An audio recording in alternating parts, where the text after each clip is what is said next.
தேவனுடைய சத்தம் ஒரு மனுஷனுடைய வாழ்க்கையில் எப்படி கேட்கிறது? சில நேரத்தில் அநேக ஊழியர்கள் சொல்வதை கேட்டிருப்போம். நான் இதை செய்து கொண்டிருக்கும் போது கர்த்தர் என்னோடு பேசினார், கர்த்தர் இதை செய் என்று சொன்னார், தேவன் இதை செய்ய வேண்டாம் என்று சொன்னார்.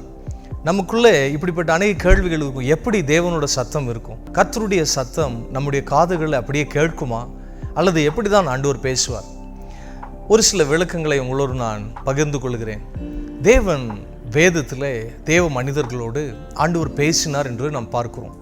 அதாவது அவர்கள் எப்படி தங்களுடைய காதுகளை கேட்டார்கள் என்றெல்லாம் வேதத்தில் எழுதப்படவில்லை. ஆனால் தேவன் அவர்களோடு பேசினார் என்று வேதம் சொல்லுகிறது, அவர்களும் சொல்லுகிறார்கள்.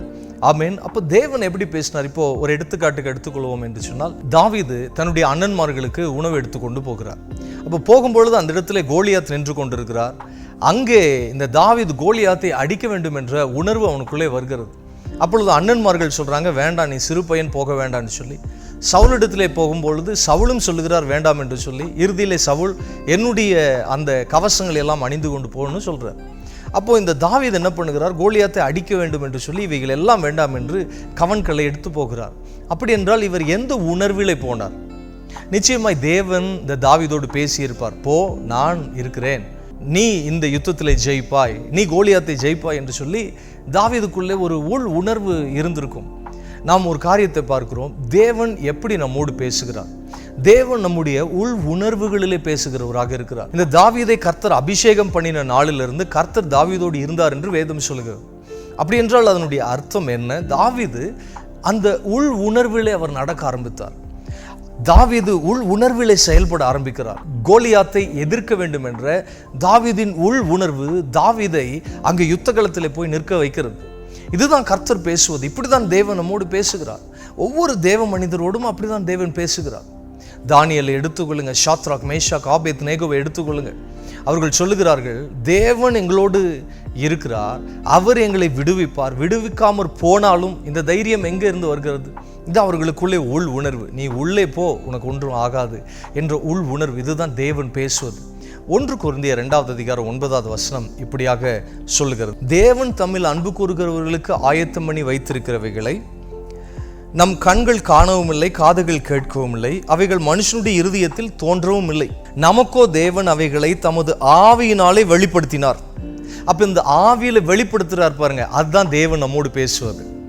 உங்களுடைய ஸ்பிரிட்டில் தேவன் வெளிப்படுத்துகிறார், உங்கள் ஆவியில் தேவன் வெளிப்படுத்துகிறார். அப்போ நம்முடைய உள்ளத்தில் தேவன் வெளிப்படுத்துவதை நாம் புரிந்து கொள்வது தான் பாருங்க தேவன் பேசுவதை கேட்பது.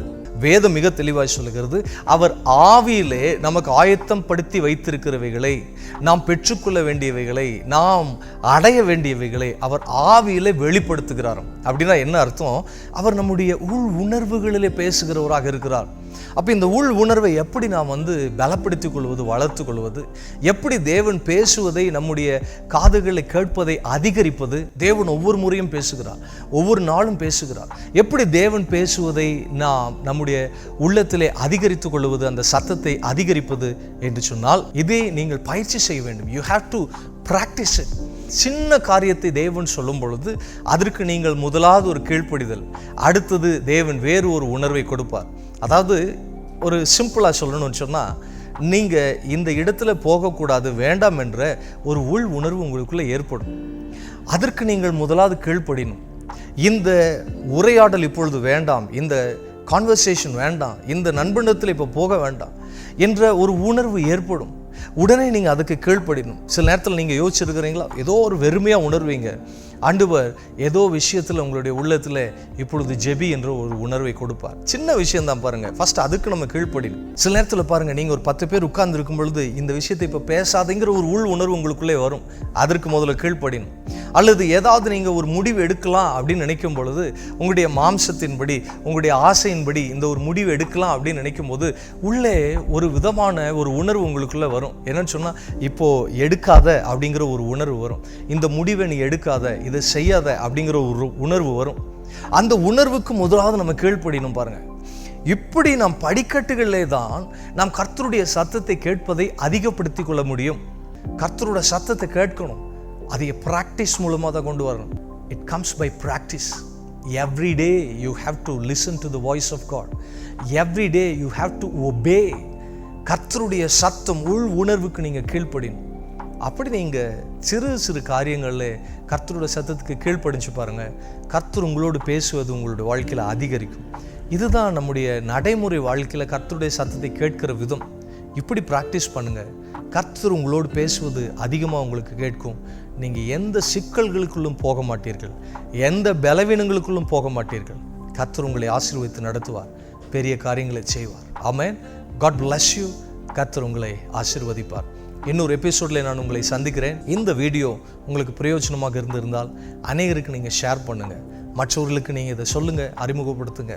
கர்த்தர் உங்களை ஆசீர்வதிப்பார். God bless you.